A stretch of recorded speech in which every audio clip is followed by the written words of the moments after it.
Welcome, everyone, and thank you for joining us for today's NAC at Home program. My name is Nadine Heidinger, and I'm the Director of Marketing at the National Arts Club. For those of you who are not familiar with the National Arts Club, we are a 501c3 nonprofit based in New York City with a mission to stimulate, foster, and promote public interest in the arts. Annually, we host over 150 free programs to the public, including exhibitions, theatrical and musical performances, lectures, and readings.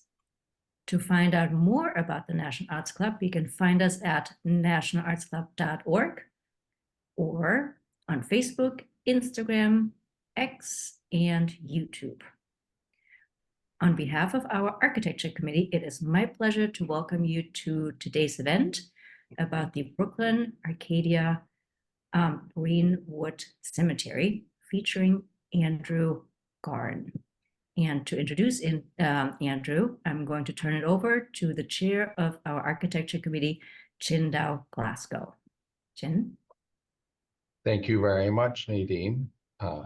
Welcome, everyone, and thank you for joining us after a long hiatus from virtual programs. As Nadine said, the Architecture Committee is very excited to host Andrew Garn. Andrew Garn is a native New Yorker, photographer, and writer of 12 books. His work has been featured in scores of publications, including the New York Times, New York Magazine, National Geographic, and the Wall Street Journal. Andrew took his first photo of a pigeon when he was 12 years old, and he has only improved since then. He's published books on wildflowers, Art Deco, and a book about subway architecture called Subway Style. Without further ado, Andrew Garn. Hello, everyone. My name is Andrew Garn. I'm here to talk about my book, Brooklyn Arcadia, Art, History, and Nature at Majestic Greenwood.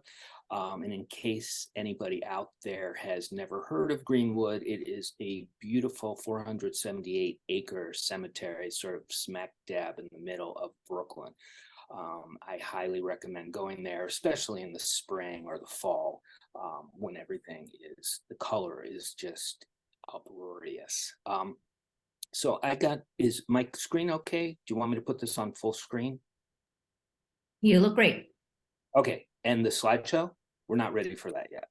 You can start anytime now. Okay, so I started to go to Greenwood. I had a friend who lived in Park Slope, and I sort of just happenstance went there about 12 or 13 years ago, and it was incredibly beautiful, and they're pretty open about taking photographs, and I actually wrote to them to get permission because I thought of some long-range project in the future, which never really came. I got involved with pigeons and a bunch of other things. And then I started to go back, of course, as many other New Yorkers did during the pandemic, because Greenwood was a very special place, because even though a lot of people went there and they actually had a surge in visitors, it sort of doubled. I think they usually have 300,000 visitors per year, and during the pandemic they had 600,000. But in spite of that, you could always find a place where you were alone and sort of had the place to yourself. And the momentum sort of built up, and I just started to take pictures after pictures, and it's just so incredibly beautiful, and it appeals to me on so many levels, things that I'm really interested in, including birds, flowers, trees, of course, architecture, and the history of the place is just incredible. So after a year or so, I realized this place really needs a book. So I kind of put together a 120-page proposal, and I cold called the people at the Greenwood Historic Fund and met with them sort of at the high point of the pandemic, all with our N95 masks on, and showed them what I had in mind. And they were seemingly very excited from the get-go, and they signed on to it. So I was more than overjoyed, because this was my pandemic project, and what could be better than spending 100 days at Greenwood Cemetery, walking around in all sorts of weather. So as you'll see, I was there in spring, summer of fall, winter, and there's always something to see and something new to see. I mean, you would think that you would get bored of it or you would know everything, but every time I go there, and you might find this to be true, there is something new, whether it be an inscription on a tombstone or a monument made out of zinc, for instance. There happen to be about 60 zinc monuments there, which is very unusual. And of course, there's the famous people. But anyway, so the spark for this idea just came from scores and scores of books. And fortunately, I was able to go to this book. And of course, you know, undertaking a book is like any book, is like diving into a lake. But doing a book on Greenwood is really like diving into an ocean. And just as sort of a little asterisk, no book could ever capture everything that there is in Greenwood, everything that there is to see in Greenwood. The book would have to be thousands of pages long, but I did my best, and I'm sure there's something that everybody has their favorite thing, but we managed to jam it into 256 pages. So, and I learned, you know, since I've been going there, I learned to navigate my way in the dark, which is fantastic, and I never got scared. That's a question that I get quite a lot, except when two aggressive skunks turned to me and started chasing me. And I realized skunks are fearless because, why? Because they can make you stink. So,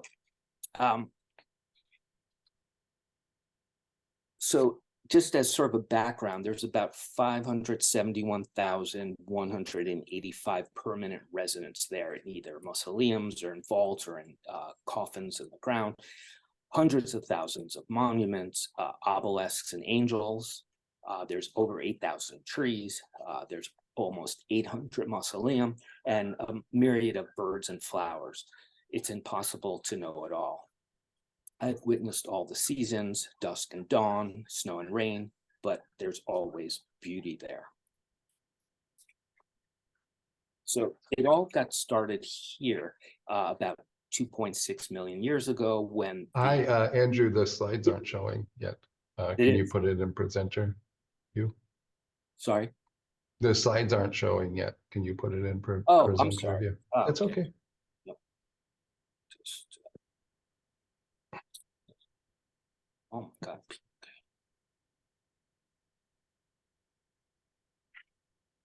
Okay. How's that? Very good. Very good. Okay, I'm sorry. I thought we were on that screen. Okay. Let me just put this on. Okay, and here we see the cover of the book, which came out last October, and it's by Rizzoli. So as I mentioned, as the ice sheet started pushing down from the north, they pushed boulders and created valleys and hills and mountains with all the debris. And that's what Greenwood is built on. It's it's called the terminal moraine. So it's actually the end of the ice sheet. And as temperatures started to rise, after the last ice age actually ended 12,000 years ago. So, which is really not very long ago. And water levels around the world went up 300 feet. And if you can see in the lower right-hand corner, Greenwood is in the red circle. It gets its hilly terrain from the glaciers. The Hudson Valley was also made by glaciers. That the whole impression of the river, the mountains on either side, the Catskills, the Adirondacks, all made from these glaciers.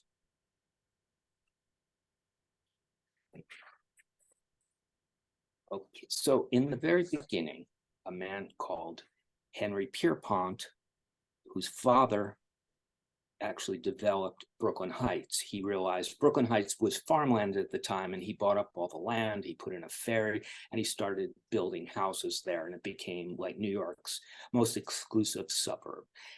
So his son, Henry Pierpont, had an interest in city things, but also cemeteries. And he had traveled to Europe and he had visited some of the old cemeteries in Paris and London.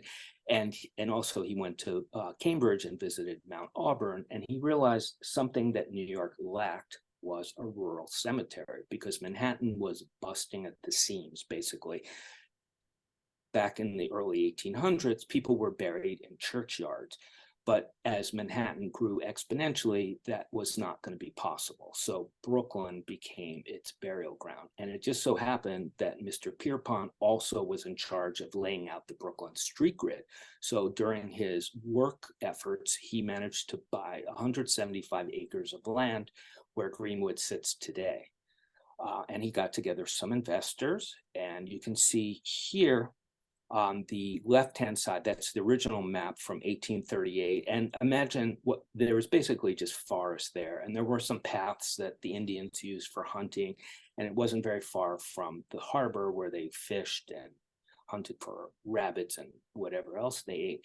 And then in 1858, they bought some more land and they made an extension, and they made a perimeter fence in 1861, which is still there today. And then on the right, we see the 1901 map with the two previous maps overlaid. So now the cemetery is 478 acres, and we can see how it expanded over the years. And the neighborhood by 1900 was very industrial. So they bought up a lot of the kind of lesser neighbors, as many as they could, to make it more of a peaceful, they wanted to keep it a peaceful place. And the thing that's kind of amazing is Greenwood was the first of its kind. Well, after Mount Auburn, there were no public parks in New York, and it became wildly popular. It was the second most popular tourist attraction in the United States after Niagara Falls. People came there for picnics on Sundays, and they just went to stroll. And it was incredibly popular. And the city founders said, we really need to make some parks. And that's how they decided to build Prospect Park and Central Park. So it's interesting that Greenwood came before it. So it's carefully constructed. Landscape reflected the changing notions not only of death, but of nature. And the cemetery helped continue a rising trend of rural cemeteries and public parks.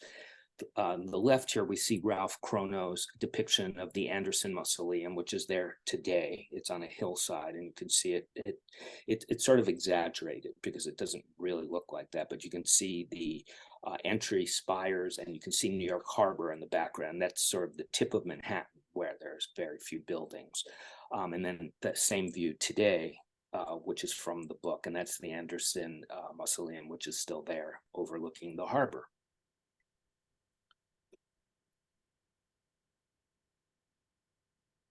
And then here are the original watercolors from Richard Upjohn, who designed the entry gates from New Jersey brownstone. And they were later on, because you can see, oops, let's see if I can just find, the original gates were much plainer than this. And you can see in this photograph from about 1880, you can see the horse-drawn hearses waiting to go in. And it also had a curious thing. It had wooden gates that went down from the spires, and you can see that the spikes coming down, but they were removed at some time because they put up the whole perimeter fence. Its grounds are a museum of monuments and statuary by leading architects and artists of the day, including Augustus St. Gaudens, Richard Upjohn, as I mentioned, Warren and Wetmore, who were the architects of Grand Central, all working in a wide range of styles. And here the two horse-drawn hearses are there, and note the limestone panels also under the spires. They depict the biblical scenes of death and resurrection, which is quite appropriate for cemetery. Land poor and girdled by water, Manhattan Island would have choked on itself without a vast wilderness next door, which of course was Brooklyn. Burial and interment were the many services Brooklyn provided New York. Brooklyn was a dependent of New York, but an indispensable one. As Frederick Law Olmsted said, the city is, quote, in the condition of a walled town. Brooklyn, he added, is New York outside the walls. Brooklyn fed New York, took its trash, made its goods, liquored up its masses, housed its workforce, and gave the people a place to swim and play. Think Coney Island and Brighton Beach.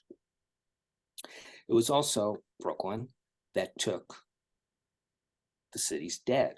Perished horses, cats, and dogs, pigs were all shipped off to Barren Island, which is today's Floyd Bennett Field, rendered into glue and buttons. The expired upper classes went to Greenwood Cemetery to sleep with the tree-flocked valleys. And I wanted to read this quote. Oh, but I can't. Okay, I'll read it. Okay. And here we see some blueprints. These are from the collection of Greenwood Historic Society. We see Richard Upjohn's original watercolor of one of the spires. On the right, we see the Delafield vault, which is a vault is built, a mausoleum that's basically built into a hillside. And that's quite spectacular. And then the Higgins on the left, he was the heir to the ink fortune, and he built Minerva, the Minerva statue, which is waving to the Statue of Liberty, which is on Battle Hill.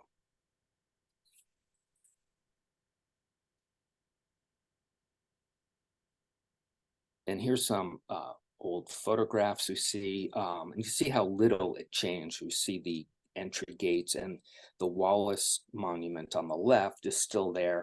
And then on the right and middle left, we see two top-hatted gentlemen sitting by the Crystal Waters, which is, and the Niblo Mausoleum or vault is in the background, which is still there today. And that's a great birding spot. To the right middle, we see some of the groundskeepers from 1880. And then on the right, we see the Charlotte Canda Memorial, and we see two lovely little urchins sitting in front. Some old postcards, some are from stereo cards. The gate was, very well photographed.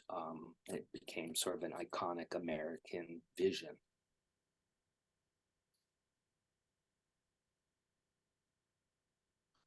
So a couple of things. So this is Andrew Jackson Downing said in 1841, every advantage has been taken of the undulation of surface in arranging the walks, and there can be no doubt when the cemetery is completed, it will be one of the most unique in the world.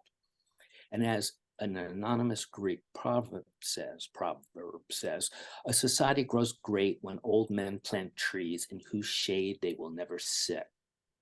So of course, there are some original trees that were growing in the forest that are still in Greenwood, believe it or not, but most of them are planted specimen trees, and there's about 800 species there. And when he was appointed to create Greenwood's original 175 acres from an existing forest in the 1830s, the engineer David Bates Douglas, who also designed the Croton Reservoir, he noted, quote, "The land will be covered with appropriate plantations of shrubbery and trees until the whole shall acquire a character of sylvan still life in harmony with the quietness and repose of the grave." A massive amount of earthwork followed, deliberately transforming untouched nature into a curated natural setting, much like Central Park, where every single stream and rock and hillside was actually planned and built. Greenwood soon became a popular pleasure ground for people desperate to escape the dirty urban environments. On the left, we see a similar view that we saw going back a couple of slides, and the middle is that's Sylvan Waters. And then on the right is Battle Hill, looking to the west. And this is the Niblo Vault at Crescent Water. Mr. Niblo was well known as an entrepreneur.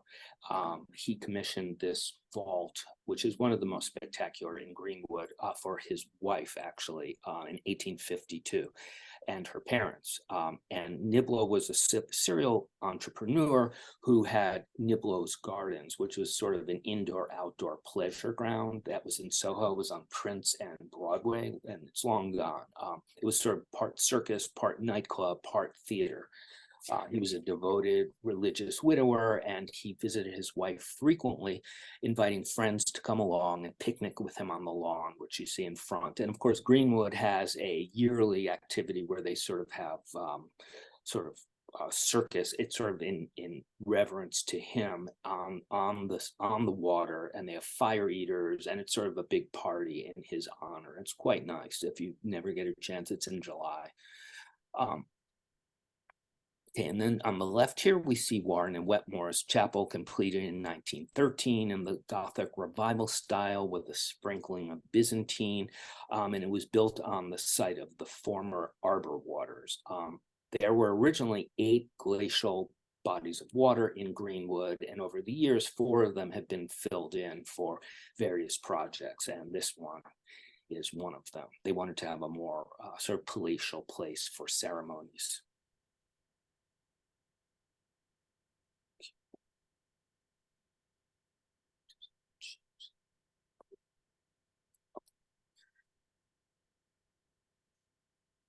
Oh, yes.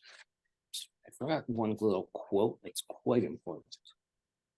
As Walt Whitman said, nothing can be more beautiful than death.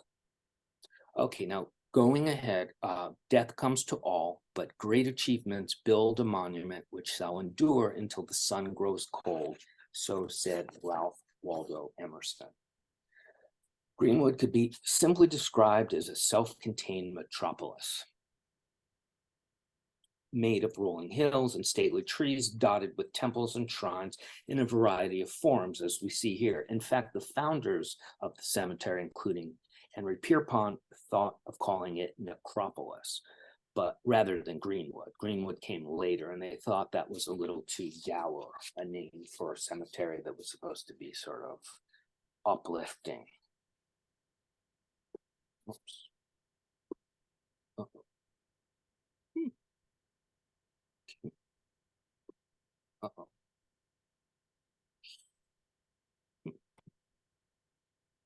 There we go. Sorry about that. Yes. Okay.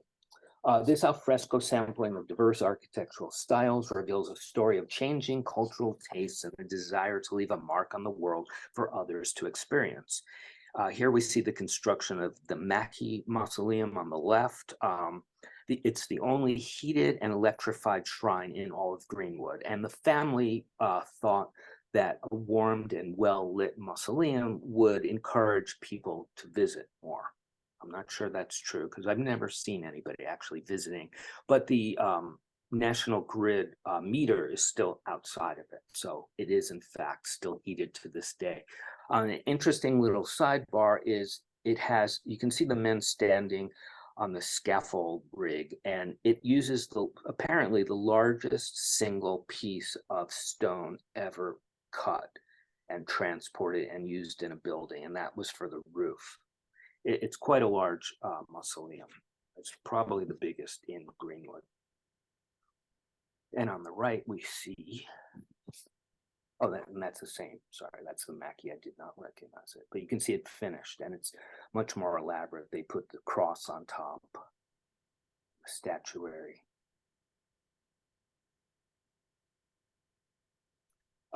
Greenwood's mausolea freely mix influences from across time and around the world, including Victorian, Gothic, Neoclassical, Greek Revival, Romanesque Revival, Ancient Egyptian, and Islamic design with a sprinkling of Art Nouveau, Art Deco, and Modernism. These dignified compositions in stone rest on hummocks nestled into hillsides and ravines.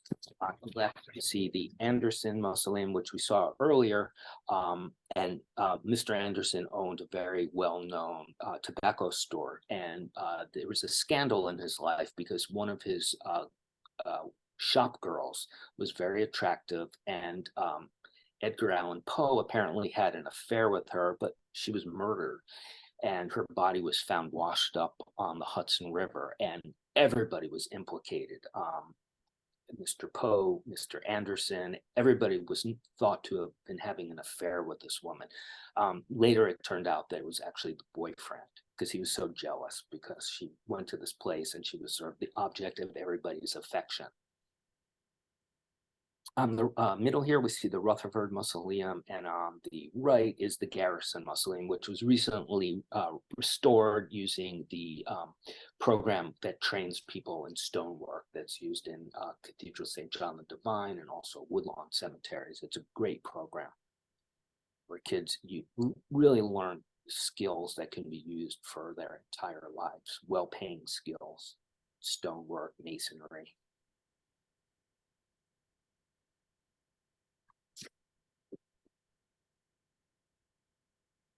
Rather than honoring kings, pharaohs, or ancient gods, these representations of the grand tombs of the past offer tributes to railway barons, silver miners, bankers, canal builders, inventors, and many other New York elite. Here we see the Van Ness Parsons, very strange Egyptian revival. It's sort of a pyramid, but then it appears that it was a statue of Mary and Joseph with the baby Jesus was added later. And there's a lot of reasons for that, apparently, that they got outraged from the community because it wasn't Christian enough. I'm not really sure what's true, but it's still a very nice response.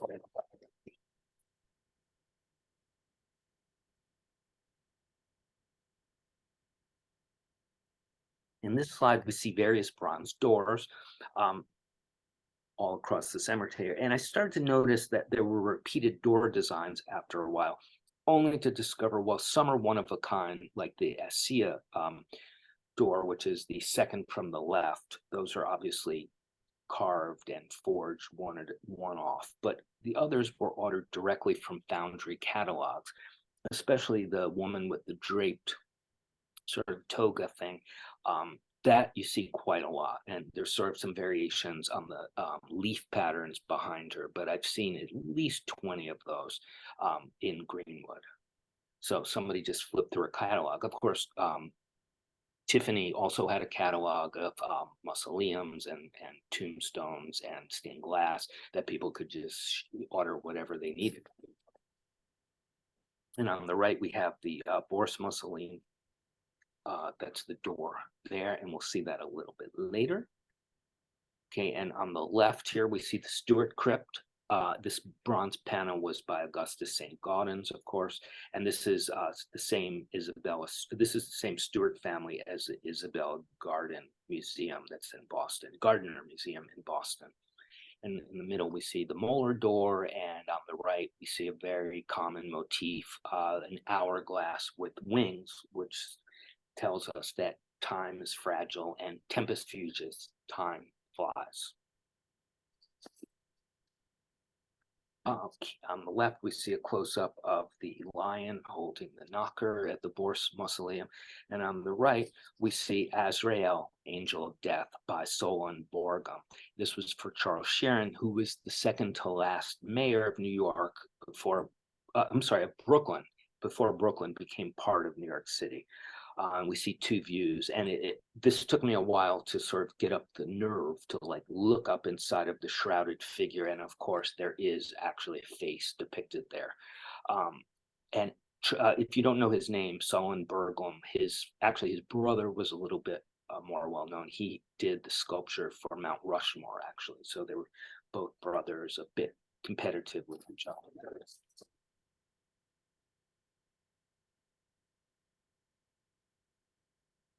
So these are some statuary that we see throughout the museum. And as I mentioned, there's probably 80,000 statues and obelisks throughout, which is a lot to remember.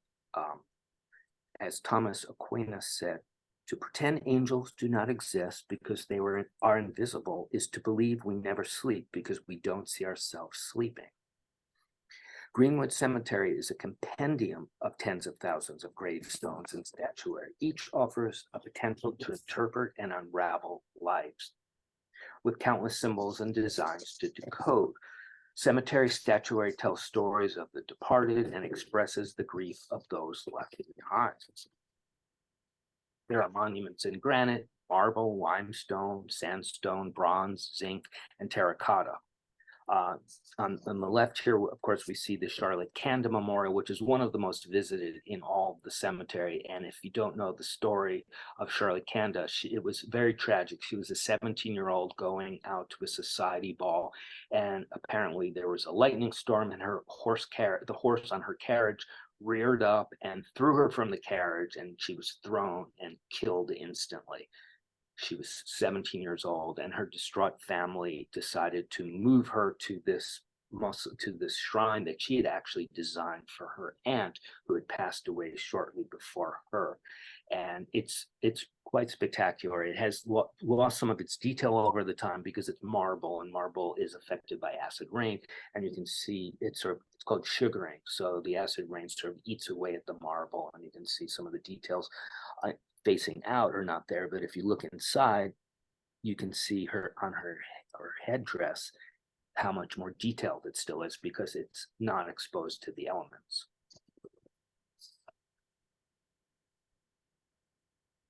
So we see this is the famous civil virtue statue from Frederick Mamani's, and that was not originally in Greenwood, and the reason it is there is because he's actually buried there. He was a painter and a sculptor, and this is sort of an infamous sculpture because it was put in front of City Hall, and everybody hated it from the get-go. It depicted women as sort of like these slithery slaves who are like clinging to the man's legs, and apparently it faced away from City Hall, and Fiorello LaGuardia just had enough, and he was sick of looking at its ass, as he said, and he had it moved to the World's Fair site in Flushing Meadows, where it sat for many, many years until about 2000, when they were going to get rid of it. Nobody wanted this sculpture, and finally Greenwood said, okay, we'll take it.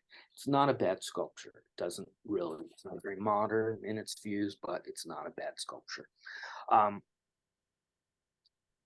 So the monuments, as I mentioned, are in all sorts of materials, terracotta. The craftsmen have created soaring Egyptian obelisks, which represent shafts of sunlight descending down to the dead, columns supporting draped urns, and winged angels, some reaching for the sky, while others placidly sit in repose. These figures in flowing robes, flora and fauna of exquisite detail, all carved from stones that can stand for centuries. Faces, angels, sobbing women, sleeping children, and brave soldiers all suggest something of who is remembered beneath the earth, connecting us to strangers through their carved likenesses. Other monuments memorialize horrific events so that we will never forget them, like the Brooklyn Theater fire that killed 278 people in 1876. Below a tall memorial obelisk honoring the tragedy, there are 130 bodies buried in a circular mass grave.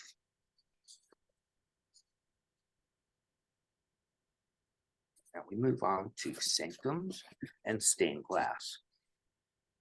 Unable are the loved to die, for love is immortality, so said Emily Dickinson.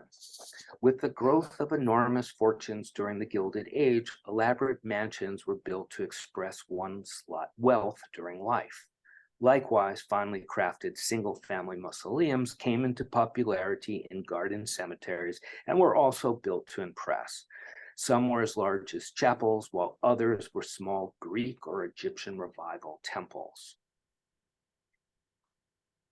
Many had at least one window opening to let in light, along with the bronze door with some manner of grille to allow a view inside. Typically, the window opening was filled with stained glass, usually to commemorate the patriarch or as an artistic expression of grief. And on the left here, we see the very beautiful Lafarge vault. And if you don't know John Lafarge, he was a stained glass artist who happened to do all of the stained glass at the National Arts Club.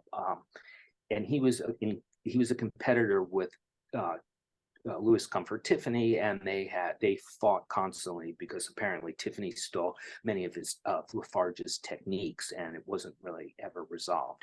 But if you notice the modern look of the door especially, it looks like it came from the Eiffel Tower. It's just incredible. And then you have the basket weave floor and the arched brick ceiling. It's very, very beautiful. And John Lafarge's son designed the first subway system. So if you see the first subways on the IRT, going from City Hall to 42nd Street and then across to Broadway, you'll see they're very arts and crafts. And that was his son who designed all that with Heinz. It was Heinz and Lafarge. Windows also created a welcoming spot of sunlight in an otherwise somber surrounding. Greenwood Cemetery is home to many artistic stained glass windows by both known and unknown artists, and the resting place of many of these artisans, including as Louis Comfort Tiffany is also buried there, and Mr. Lafarge, but neither of them has any stained glass at the cemetery. If you want to see Tiffany stained glass, I'm afraid you'll have to go other places. Resurrection angels, like the Bedford and Reisenweber mausoleums with lilies and irises, comforting with the belief of the resurrection of the dead. Sorry, is that clear? Sorry, but you see, there's a lot of common motifs. The Somers is quite beautiful. I like the sort of infinity view looking down a body of water with an arched fall trees being dappled with light. And many of these stained glass have multiple layers to sort of increase the three-dimensional effect, which I just learned doing this book, actually. Floral and landscape imagery is less overtly religious, but no less poignant. Tiffany Studios popularized the image of the river of life, which we see on the right side. That is not a Tiffany window, though, as in the Wieselman Mausoleum, where the autumn foliage, I'm sorry, it's actually the Somers Mausoleum, and the verse from Hour of Death by Felicia Dorothea Heeman suggests a long and full life. And also another motif that's used in stained glass are fraternity symbols. So we see some Mason symbols on the Matheson Mausoleum, the sword and the crescent moon.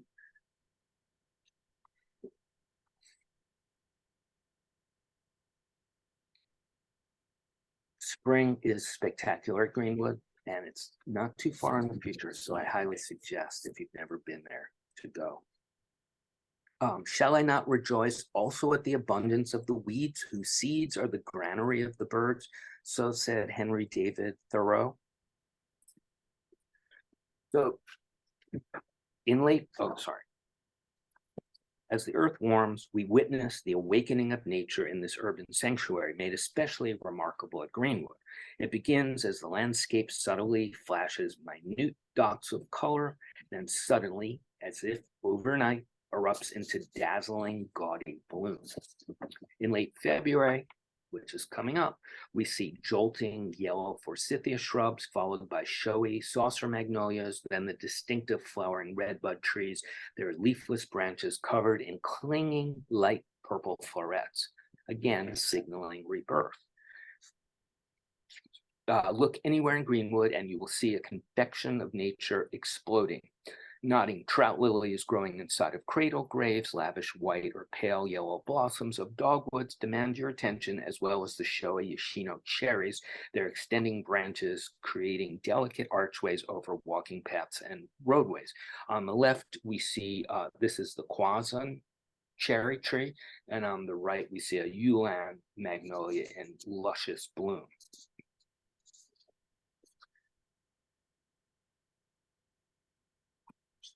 The life that erupts from the soil is the embodiment of trees and plants, having a special importance at Greenwood. This living flora offers a counterpoint to life's lost, representing the certainty that life is circular and continual. For me, revisiting the same constantly changing landscape through the continuous years, observing multiple springs was a particular reward of this project. Photographing trees, hillsides, lawns, and flowers again and again afforded me this unique opportunity to witness subtle patterns and the capriciousness of nature. For instance, 2 years ago was a fantastic year for cherry trees because in March it was warm during the day, but about 40 degrees every single night for a month. So it was like having a refrigerator for all the cherry blossom. And they lasted for a month, the Yoshinos and the Kwanzans, which we saw before. But it was a terrible year for magnolias, and they just withered on the branches into these sort of slimy brown petals. And it was very unfortunate. But the year before, the magnolias were magnificent, and the cherry trees not so much. You see, that was on the left here, that was a good magnolia year. In the center, we see a smoke tree. and some polygonum planted at the Battle of Brooklyn Memorial. And as Edward Monk said, "From my rotting body, flowers shall grow, and I am in them, and that is eternity." When Greenwood Cemetery was established in 1838, floriography, which is the language of flowers, was surging in popularity. Many of the families choosing the Brooklyn burial ground as their final resting place likely had a floral dictionary at home that drew on the traditional symbolism associated with flowers. When it came to the cemetery, there was much to express through floral symbolism about life, loss, and the hope for some future reunion beyond the veil. All across the cemetery are these somber indications of life cut short, such as roses or flower buds with their stems snapped, recalling the high childhood mortality rate that often claim multiple members of a family. The relationship between mortality and a broken flower can easily be interpreted today, but other symbols are more obscure. The pinwheel of sepals on the passion flower can often be found bordering headstones, referencing how each element of the perennial vine was connected to symbolism for the passion of Christ. From its 5 stamens for the 5 holy wounds to its 3 stigmata for the nails on the cross. Tulips continue to bloom even after they are cut, and as perennial flowers that return every spring, they are symbols of eternal life and love. Other flowers had links to 19th century funerary rituals beyond the graveyard. Pansies can be spied on memorials evoking remembrance, as their name is derived from the French pensée, or thought. They were common at the time on mourning brooches, which sometimes contained pansies delicately shaped from hair cut from the deceased in a little windowed pin.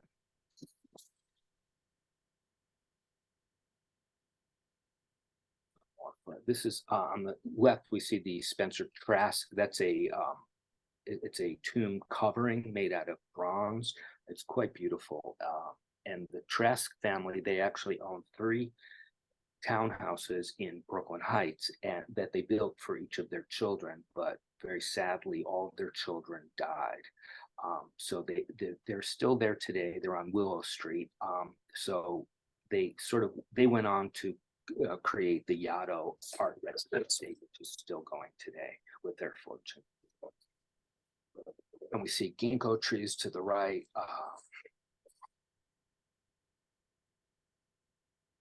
This is the John Matthews Monument. He was called the soda fountain king. He invented, or he at least brought carbonated beverages to America, and he became quite wealthy. And his monument is one of the craziest, I would say. It's made of everything, brownstone, marble, granite. It's got all sorts of gargoyles and cows and bears and the signs of the cross, and it's quite an extravaganza. And you can see the corner gargoyles actually do funnel the water down from the roof.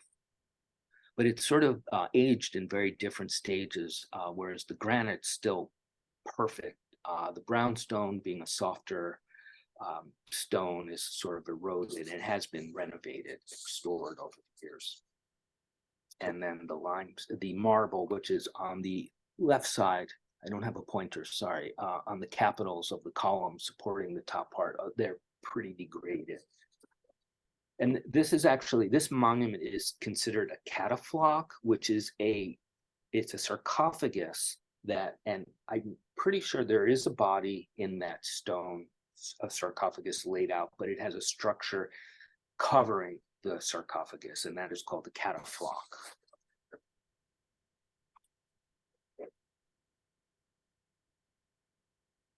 On the highest points of Greenwood's typography, such as Battle Hill, the Manhattan skyline is radiantly visible at night, especially in the winter when the trees are thinned to foliage. The Statue of Liberty gleams in the harbor among the passing ferries. Further into the cemetery, with its valleys between hills and its tree-lined pathways, there is a deeper darkness, although it has become paused for those lucky enough to stay after nightfall for events like film screenings, concerts, or walking tours. It is also active with nocturnal life thanks to the animals that have in the cemetery a natural haven. The tranquil nights reveal fauna rarely observed elsewhere in the city. At dusk, chimney swifts flit through the waning light to catch insects, and great horned owls softly hoot their stuttering calls. Eastern red bats that hang on the tree branches during the day, their rusty fur blending in with the leaves, take flight to feast on mosquitoes, moths, and beetles. On the ground below, possums, raccoons, and skunks leave their hidden dens to forage for food. Beneath the surface of the glacial pond, snapping turtles wait patiently to snap up unsuspecting prey. In summer, the depths of evening are illuminated by the mesmerizing rhythm of the fireflies. In autumn and winter, as the sun begins to rise, the cemetery can be shrouded with fog, giving it a phantasmagoric look at which time seems to fall away, and the Greenwood of 150 years ago feels tantalizingly close.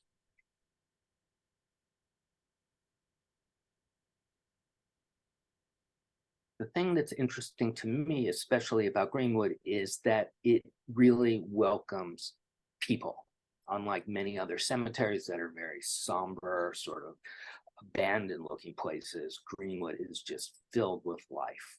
You see musicians playing there, people just trying to get away, and it's one of the most restful places that you could find in New York.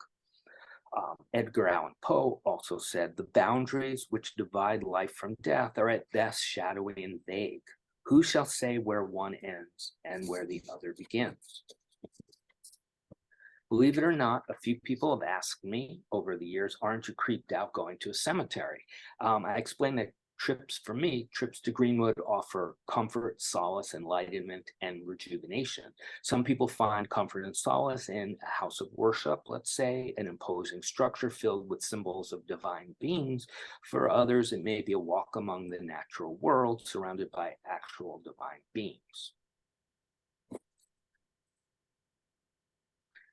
Overlooking the city that was built around it with its stately monuments, majestic trees, and rolling hills, Greenwood offers perfect doses of both nature and spirituality and has become the ideal refuge for many New Yorkers. Life affirming may not be a phrase that really leaps to mind when visualizing a place with graves and mausoleum, yet Greenwood is precisely that to over 500,000 visitors a year.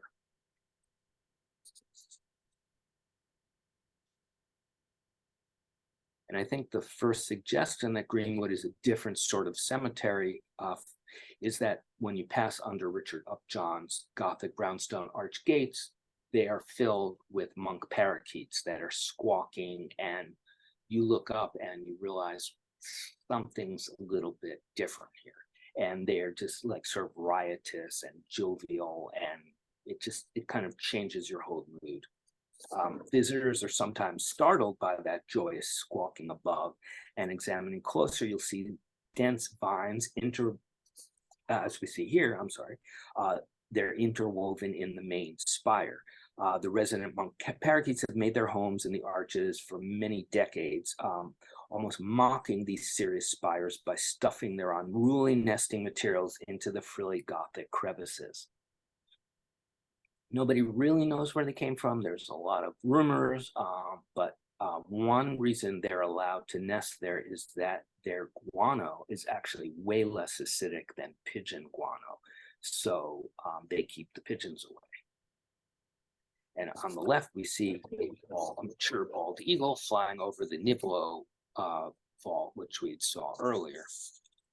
There are no resident eagles there yet, but I would imagine sometime it will happen. There's plenty of red-tailed hawks, kestrels, and an occasional passerby Cooper's hawk, sorry.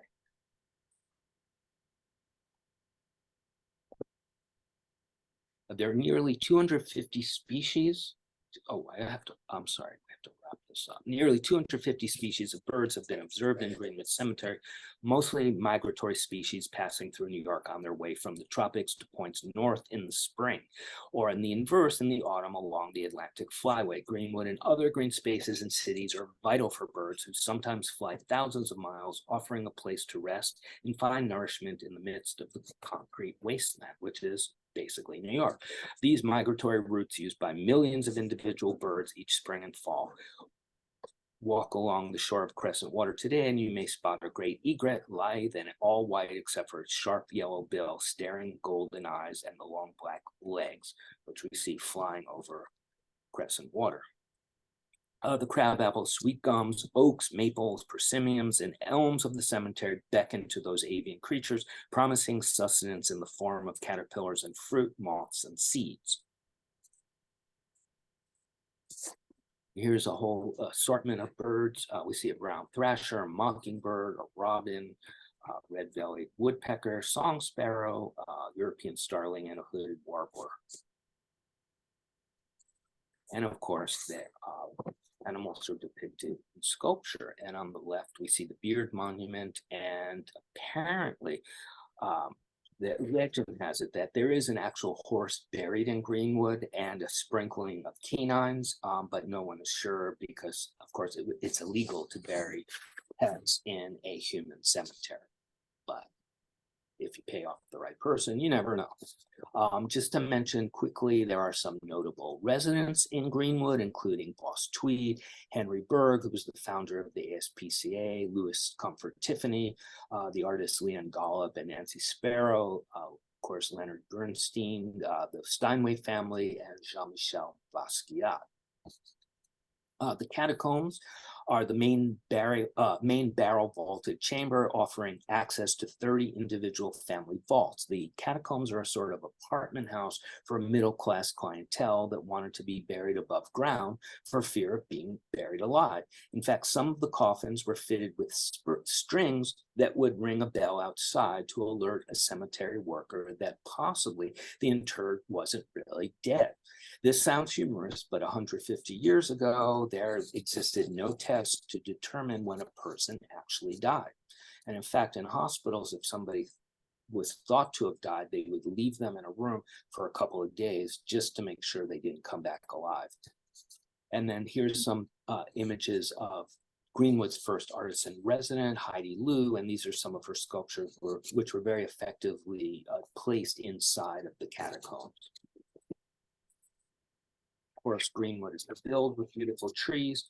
Many human lifespans can take place within the life of a tree, and to view trees in a cemetery is to remember that there is a slower timeline of nature, constantly growing, dying, and rejuvenating alongside the busy day-to-day pace of the city. From its founding, the experience of nature at Greenwood was central to its identity, with the New York Evening Post remarking in 1839 that, quote, "It is almost too beautiful a spot to be given up to the dead."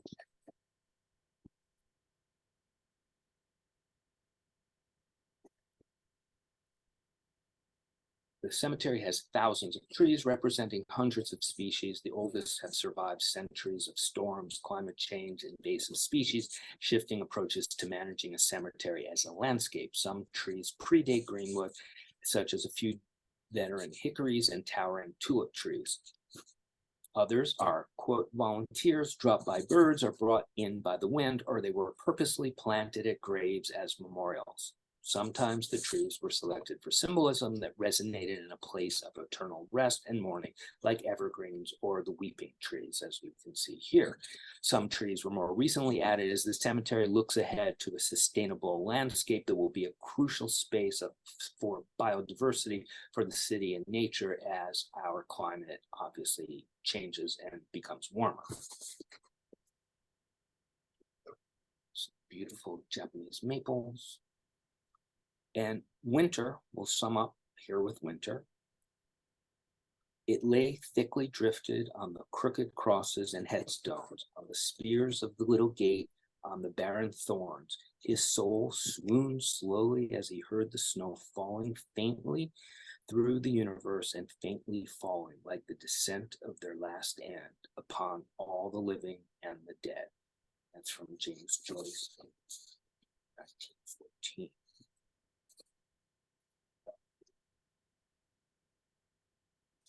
Which I think is quite beautiful too.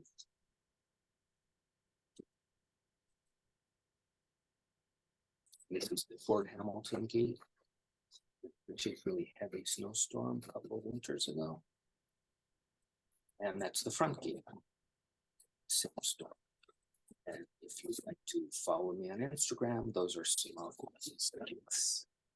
And I want to say thank you and gratitude to be able to consummate this book project that was simultaneously energizing, awe-inspiring, spiritual, and calming. And I want to thank Douglas Curran, Charles Meyer Rizzoli, the designer Aldo Sampieri, and the essay contributors, including Richard Moylan, Allison Meyer, Art Crescent, Tom Campanella, Gabriel Willow, Julie Sloan, and Angela Valangas, and also want to thank Lisa Albert, Stacy Locke, and Joe Chara, and at Greenwood. Thank you, and I guess we'll have some questions. Thank you very, very much, Andrew Garn. That was amazing. Sorry, I went so rich. No, that's quite all right. That's quite all right. We do have some great questions. Feel free to write in some more. We'll try to get to as many as possible. We'll probably run over a little on time if you don't mind, but we will stay on. First question, a very good one from Ed Daring. Are there still active burials that occur there, or is it considered full? No, there actually are many burials there, not many, and it is getting full. And Greenwood is sort of pivoting to sort of a new sort of business model, because as they do run out of space, they have more live events there. And there's also more mausoleums set up, public mausoleums set up for urns. So there is some sort of growth, but there are still burial areas, so that yes, they do have active burials there. And sometimes it takes you by surprise when you see people actually at a funeral, because you're like, wait, oh, you're right, this is a cemetery. Yeah. Perfect. Yes, I live actually only a few blocks from there, and I took our newborn baby daughter there because it's so peaceful to take her for a walk. But you cannot visit at night, or they is do that have not true? they do have nighttime walks, which are really fun, and they have nighttime events. They have music. Once a year, 2 weekends a year, they have a sort of walking tour where they have films projected everywhere, circus acts, and all the paths are lighted. That's quite fun. I think it's called Nightfall, and that's in the spring. Sorry, in the fall. Mm-hmm. Great. This is an interesting question. Prior to the Brooklyn Bridge, how did they bring the bodies to the cemetery? Good question. Actually by ferry, by boat. And it wasn't that convenient, so which left a business for Woodlawn Cemetery, because Woodlawn, which was built later, was directly connectable to Manhattan and Grand Central Station. There's actually a Metro North stop there, so that was a little bit of a problem. And in fact, when the cemetery first opened, it wasn't very popular, and they had trouble for the first 10 years attracting people to be buried there because it was so remote. It really was hinterland. And they sort of whipped up some interest by having the Whit Quentin interred there. So he was buried somewhere else, and I'm not quite sure where, and they moved his body and they built a huge monument to him in Greenwood, and then that got a lot of publicity, and suddenly everyone wanted to be buried there. Got you. Interesting. Hard to attract people. Yeah. Do you know what the oldest burial is there? Well, there's some burials that were moved there that are the oldest. They have it's a very primitive carving on brownstone. You'll see those in the Trinity Church yard down on Lower Broadway. They have very sort of primitive pictographs. There are some of those at Greenwood, but they weren't actually buried there. There are some from 1820s, but obviously they were not actually buried there. They were moved there, and they may have even moved. They obviously moved the headstones there as well. Got you. This is a good one from Dion Levine. Who pays to maintain the mausoleums and statuary, especially with events being held that must be costly? Well, when you're buried there, you pay for eternal care. And I believe it's mandatory. And you'll see on some of the mausoleums and tombs that there'll be a plaque that says eternal care. So the family back in the day when they were buried, they would set aside a certain amount of money. It's probably like $100 or so, and that would provide eternal care for everything. But unfortunately, many of them are not endowed that way, so they have to raise money in order to restore some of the older ones. If there's no family members left or family members that can actually pay for it, they will actually raise money, and they do it as they go along. They do the more spectacular structures, but When you say eternal care, does that mean like a monthly or a yearly fee, or just well, a large they lump sum? they made a large lump sum in the beginning, but many times the families have disappeared or died off, and there's nobody adding to it. So they can get into disrepair actually. And there's, imagine there's so many. Is there a conservancy for Yeah, Greenwood well, Cemetery? the Greenwood Historic Fund pays for some of it, and that was what I was saying before. They sort of, changed their business model, realizing that it's not going to always be able to survive on burials. So the historic fund creates events and public, all sorts of, to invite the public in, bird walks, and that helps pay for a lot of the upkeep and the restoration. Great. And I wanted to ask you this question that's a little bit macabre, and Daring has a pretty good questions. What is the symbolism of a knocker on the door of a mausoleum? Good question. Doesn't seem like there would be anyone there to hear that. Maybe that's a really good question. I never realized how it's very ironic to have a knocker. It's like, yeah, why would you wouldn't have a doorbell? Well, I'm not sure, to tell you the truth. Well, follow up to that. And I'm pretty sure you cannot, but can anyone open a mausoleum door to enter? No, they have keys for that. Gotcha. That makes sense. All right. From Amalia Burgos, who's from Queens. She asks if the artists or families creating these mausoleums need to comply with any city regulations for artwork, dimension, size, material, subject matter, that sort of thing. I don't think that there's city rules per se. There are guidelines at Greenwood which have been on the book, so to speak, since the 1830s. And it tells you the particular building materials you're allowed to use. You're not allowed to use wood, for instance. And if many of the mausoleums have vaults underneath them that can hold 30 bodies or so, so they have to be built to a certain standard. Oh, great. Yeah, and I don't know that there's any city.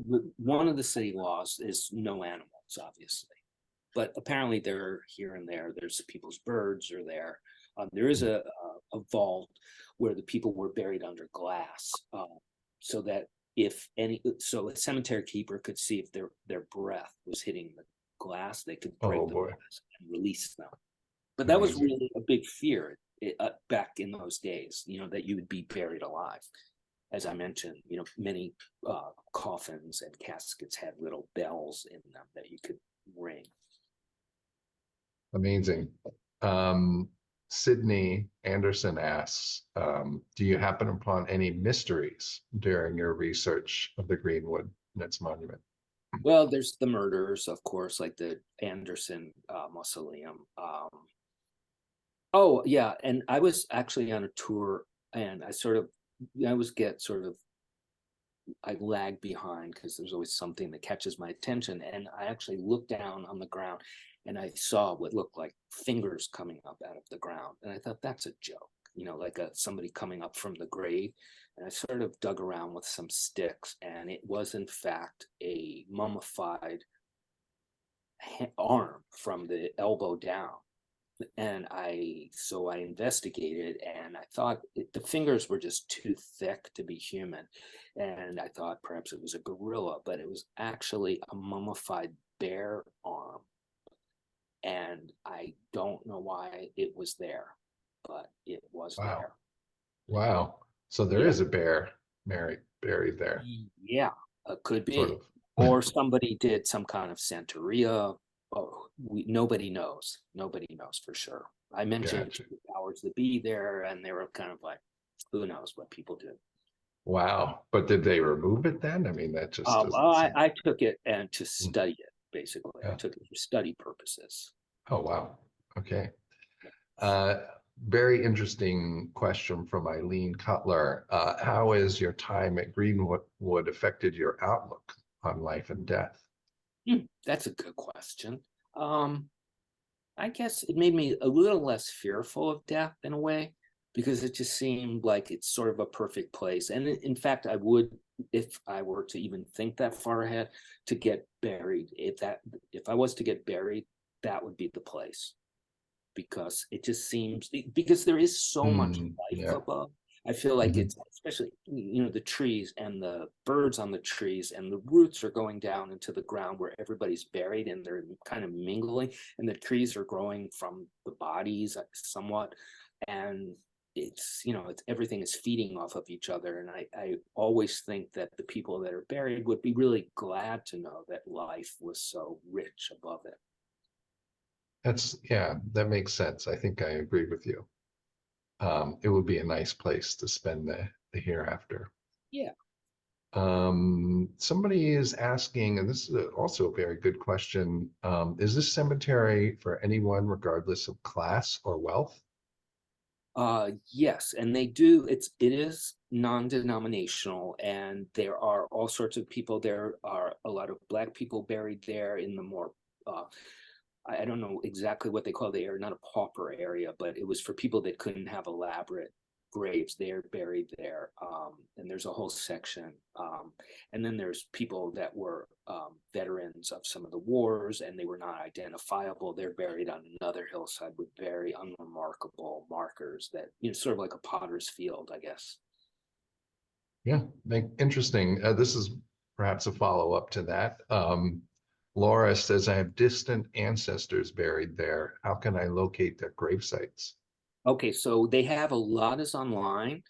Or you can go to the office, which is open, I think, from 9 to 5, Monday through Friday, and they have a database there, and you can actually make a request in the database, and they'll print it out and they'll show you where it is. And yeah, it's pretty thorough. But I would check online first, because it may be there. But if not, go to the office at the main gate, which is on 25th. Main gate is the office. Great. Yep. Could you comment more on the presence of statues of animals? Why bears, for example? Are the dog statues meant to be guardians or companions? Well, okay, so the bear is for the Henry Beard was an artist, so it was for him, obviously.